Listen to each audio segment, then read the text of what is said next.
And as I mentioned earlier, we are big fans of Spinal Tap, and this list does go to 11. We do have an 11th pick that we've talked about a couple of times in our research in 2016. And because it's so near and dear to our hearts, I've got to mention, here it is, Twitter, TWTR.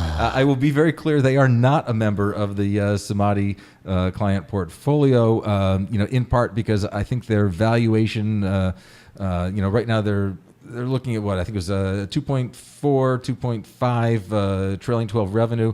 They've got a market cap of 12 billion. I've got to be upfront and honest here and say that I don't think and they're not profitable. They're going to be able to hang on to that market cap. Yep. I think they go sub 10. I don't understand how they can't be how they're not profitable. But maybe that's what will make them attractive to somebody who goes like, how could you not, like, if I pay if I pay 18 billion for this thing, I could make it profitable instantly. But what I don't think it's going to be one of those synergistic Disney, Disney acquisitions people were talking about, or Salesforce.com was talking about. I'm actually really glad Salesforce.com did not. Because they are a fairly significant holding of ours. But so I never really understood that synergy.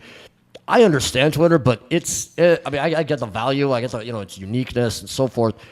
But yeah, that it's almost a broken business. It seems to me to be a broken business. But it seems like it could be fixable. I was having a conversation with somebody earlier today, and the analogy that I pulled up. In fact, the way it was put to me was they said, Twitter management isn't eating their own dog food. And my response was, management's not even ordering off their own menu. At this point, right. The Twitter management has been plagued by, missteps and high turnover. And turnover. Right. I don't think they've ever been able to really articulate what it is that they want to be and can be when they grow up. They've tried a number of different, forays at some point, trying to be sort of a mini Facebook of sorts, but they just have not nailed some vision. Basic fundamentals. They've lacked the vision. There is a lack of vision there, and this is not to put Twitter down in any way. I mean, the idea behind Twitter, this little short 140-character SMS, system, it was a great one. But translating that into a business, they're just basic things. They've closed off their ecosystem to partners. They've shut down a lot of apps that were actually what attracted people to Twitter in the first place. They have never been able to clearly create a way for people to, view their multiple, streams as channels, to be able to vet information properly, to identify, here's a type of content that I'm interested in. Let me filter, let me sort, and let me make sure that that's accurate information. Give me all the false news. Give me all the false news, sure. Which brings up the other issue of trolls. Twitter, makes the Grimm brothers look like amateurs. I mean, this is ridiculous out there. It is ridiculous. Earlier this year we had Disney, Salesforce, Microsoft. I mean, there were a number of people. Google at one point mentioned alongside Twitter.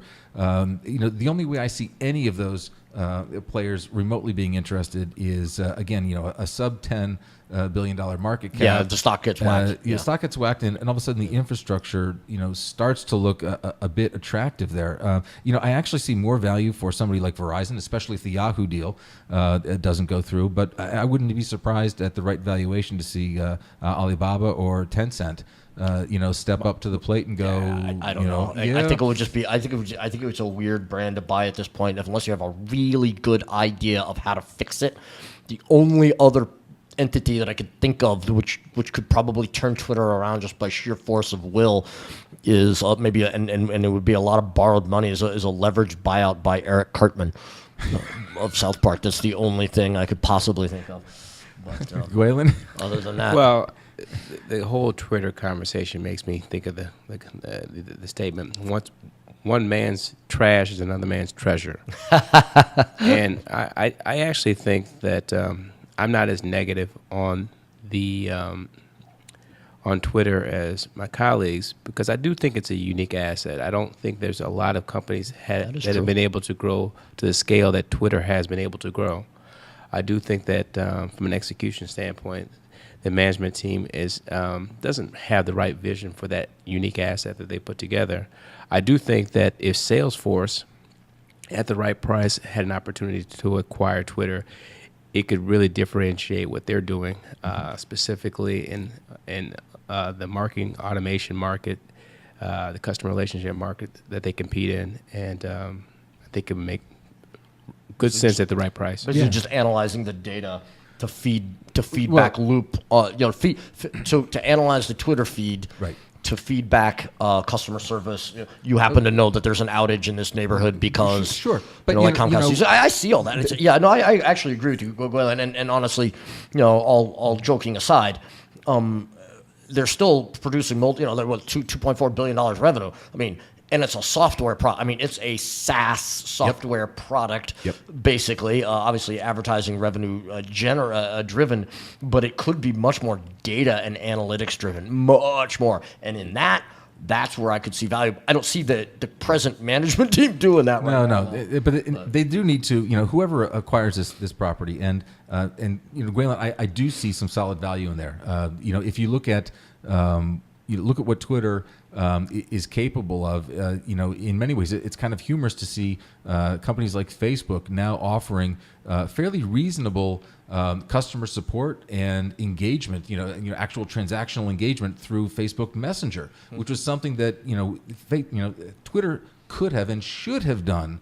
A number of years ago, the customer support wave, social customer support, it hit first on Twitter. And that showed the tremendous promise.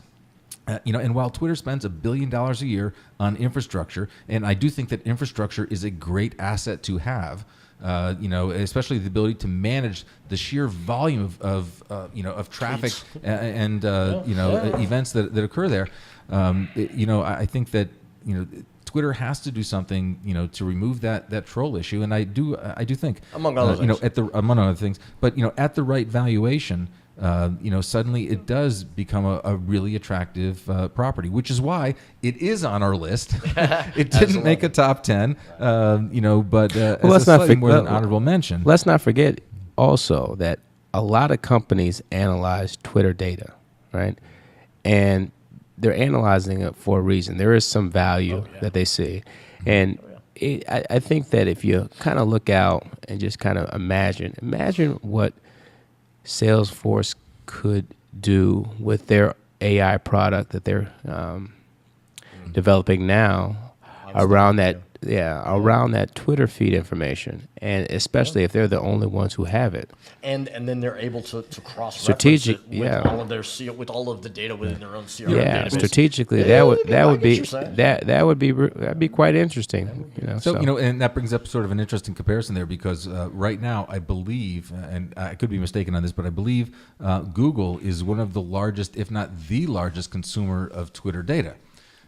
So taking that data off the table would be a very interesting move there. So Twitter, by the way, is not a member of our portfolio. It is on our watch list, however.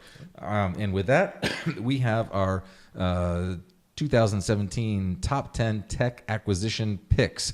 Just running through those from the ground up. Our honorable mention, Twitter at 11, Zendesk at 10, New Relic at 9, Imperva at 8, TripAdvisor at 7, Vico at 6, Alarm.com at 5, BlackBerry at 4, Mobile Iron, number 3, number 2, Radcom, and our number 1 top pick, Inovalon.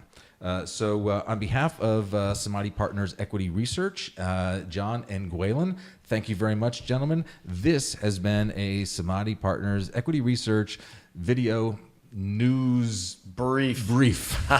Thank you, Fred. Appreciate it, man. Take care.